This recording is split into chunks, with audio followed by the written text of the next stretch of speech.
sent Dieu surpris par le mal, pourquoi le mal existe.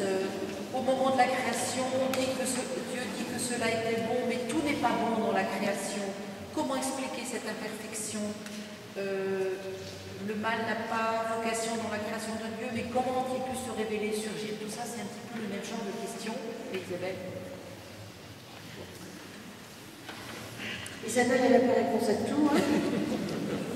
Et puis j'ai beaucoup dit ce soir que le mal reste une énigme. Je tiens beaucoup au mot énigme. Ce n'est pas un mystère. Le mystère, c'est beau. Dieu est un mystère. On n'a jamais fini de découvrir ce mystère. L'énigme, c'est une porte fermée, c'est une claque dans le nez, c'est l'obscurité. Et donc, ce qui est incroyable, c'est que la Bible n'explique pas le mal, et Jésus non plus. Quand un incendie se déclare dans une maison, les pompiers ne commencent pas par s'asseoir en se disant qu'est-ce qui a causé cet incendie, d'où il est parti, comment se fait-il, cette maison était bien construite, le feu n'aurait pas dû prendre. Le pompier, quand il arrive devant un incendie, il commence par éteindre l'incendie. Eh bien, on peut dire que la foi biblique ne se pose pas, ne perd pas de temps à essayer de se dire mais d'où vient le mal, comment je peux expliquer que la nature soit imparfaite, etc. Elle éteint l'incendie. Elle donne les moyens de lutter contre le mal. Et Jésus est tout entier dans le remède, comme je disais. Alors maintenant, la question de l'imperfection. Tout dépend de l'idée que vous avez de la perfection. Ça dépend de ce que c'est. Mais Dieu crée un commencement de monde. Dieu ne crée que des commencements. Dieu est commencement.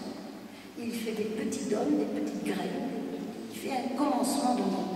Et ensuite, le monde, Dieu le laisse, en tout cas c'est ce que nous constatons, se développer, se déployer. Et oui, c'est vrai, il y a des ratés. Il y a des ratés. Mais j'ai pas de réponse. C'est comme ça, les tsunamis. Alors, après, le mal responsable de l'homme, on voit bien que, bon, nous, on cherche toujours des coupables. Hein. Il pleut, il y a un coupable, il fait soleil, il y a un coupable. Donc, non, il y a les lois de la nature. Simplement, ce que nous pose la liberté face à cela, c'est justement la réaction possible et l'intelligence humaine, la science et la médecine, qui, face à ces imperfections, répare. C'est ce que fait Dieu, c'est ce que fait Jésus.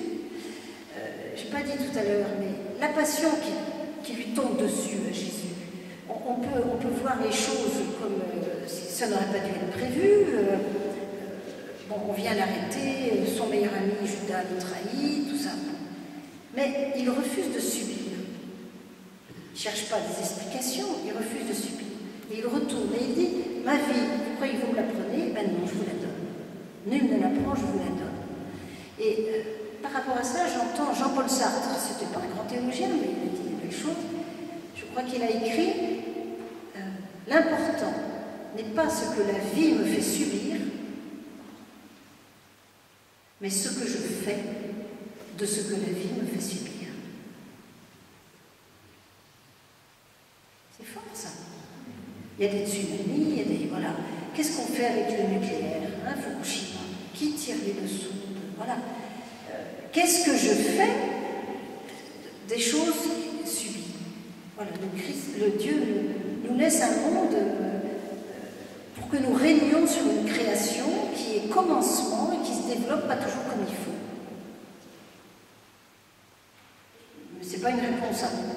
Je sais bien que c'est pas une réponse, mais la Bible ne m'en donne pas.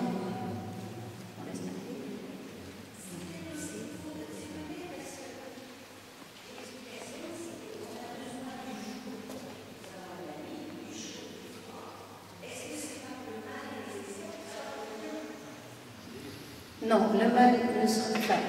La foi chrétienne ne consentira jamais à dire que le mal est nécessaire pour le bien, puisque le mal ne fait que du mal. Donc il ne peut pas faire de bien, il ne peut pas être nécessaire pour le bien. Mais là où vous avez raison, madame, c'est que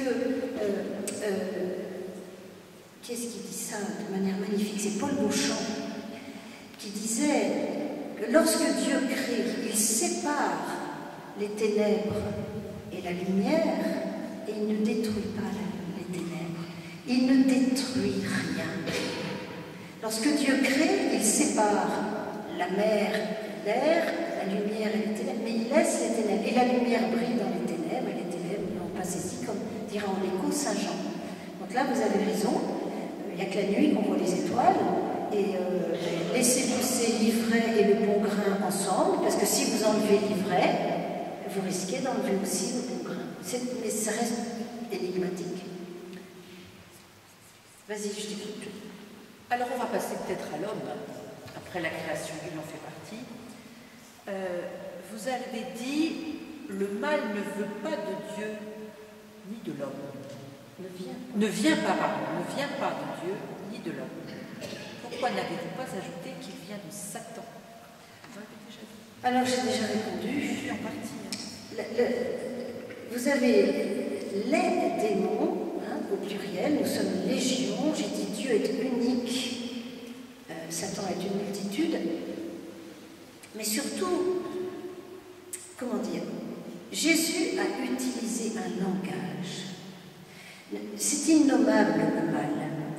J'ai dit que nous ne pouvons pas le cerner ni le définir, mais nous en faisons l'expérience. Nous faisons l'expérience d'être tentés, d'être séduits, d'hésiter. Enfin, parmi vous, il y a quelqu'un qui n'a jamais hésité et puis qui finalement a fait du mal après avoir hésité. On éprouve ça, on éprouve ce combat intérieur, cette lutte intérieure. Voilà. Alors, Jésus a nommé en disant Satan. Le problème, c'est que Dieu est unique, Dieu est Dieu, et vous savez que le manichéisme, c'est une des premières grandes hérésies, c'est de faire croire qu'en face de Dieu, vous avez un autre Dieu, qu'il y a un Dieu du bien et un Dieu du mal.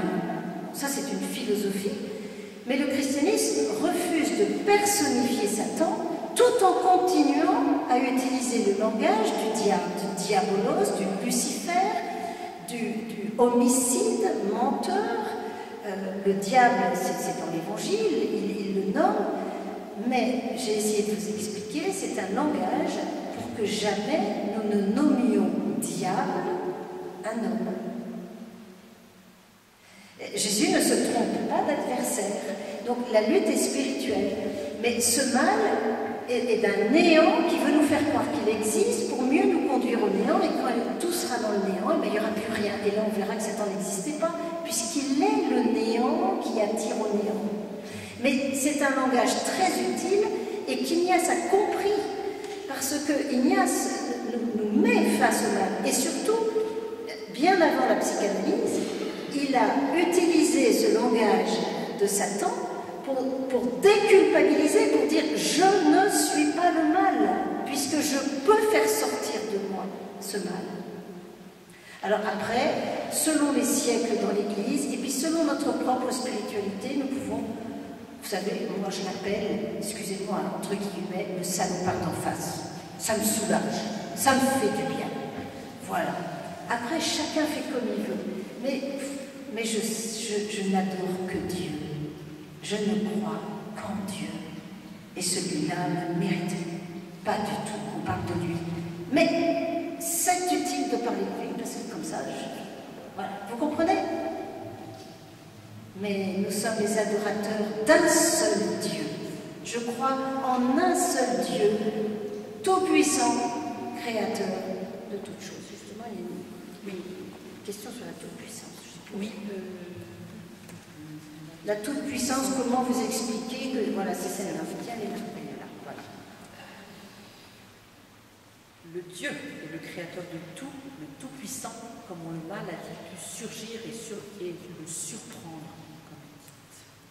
Parce que nous avons une image de la toute-puissance qui est jupitérienne. Je suis athée de Jupiter, mais carrément athée.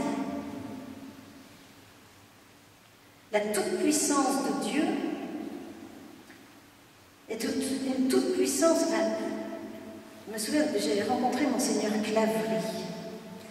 Chaque fois que le muezzin jetait une déferlante de « Allah est grand » sur la ville d'Oran, il disait qu'il priait dans son cœur « Oui, Allah, tu es grand, mais tu t'es fait petit. »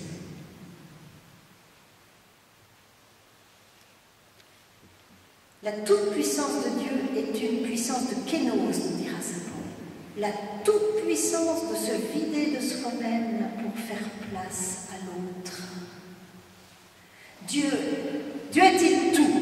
Ah oui, Dieu est tout, Dieu c'est tout, Dieu voit tout. Moi j'ai récité ça, hein.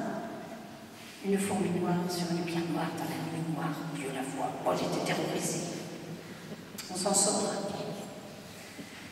Mais cette toute-puissance de Dieu qui se fait petit enfant, qui se vide de lui-même pour donner la place à l'autre. Êtes-vous tout? Dieu est-il tout? Oui, oui, Dieu est tout. Ah oui, madame, êtes-vous Dieu? Elle me dit non, on est rassurés. Mais si, madame, vous n'êtes pas Dieu, ça veut dire que Dieu n'est pas tout. Vous suivez ou vous dormez? Voilà, la toute-puissance de Jupiter, elle est dominatrice, elle est violente, elle est toute puissante, Jupiter. La toute-puissance de Dieu est une toute-puissance de se vider de soi-même pour donner place à l'autre. Jésus n'a jamais élevé quelqu'un en la rabaissant, il élève en élevant. Cette toute-puissance est d'élever l'autre. Vous ferez des choses bien plus grandes que moi. Et donc le mal, eh bien Jésus n'est pas tout-puissant, nous l'avons vu.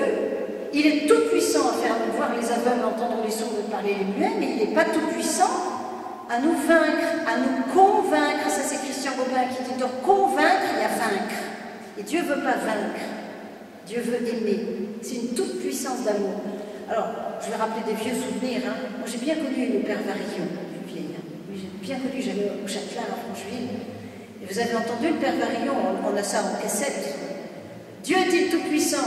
Non, Dieu n'est pas tout-puissant. Dieu est-il infini? Non, Dieu n'est pas infini. Dieu est-il... Alors les gens disent, vous n'êtes pas croyant? Si, je ne suis pas croyant. Mais Dieu est tout-puissant en amour. Dieu est qu'amour. Il n'est qu'amour. Et c'est son amour qui est tout-puissant. C'est son amour qui est infini. Et donc le mal...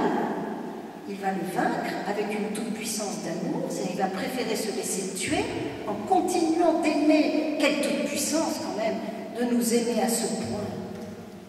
Qui est Cap? Qui est Chiche? Ni vous ni moi. Lui, oui.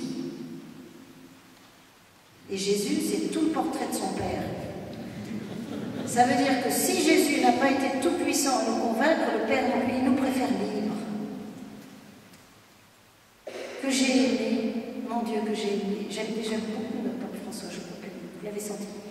Mais devant 5000 journalistes, avant-hier, il termine en disant aux journalistes, je vais vous bénir. Puis il se ravise, et puis il dit, je vais vous bénir, mais sans faire le signe de croix. Parce que je suis sûre que parmi vous, il y en a qui ne sont pas croyants. Je vous respecte dans votre conscience. Je vais donc vous bénir en silence. Parce que, même si vous n'êtes pas croyants, vous êtes tous enfants de Dieu. Bénis. Et il les a bénis en silence. Ça, c'est la toute-puissance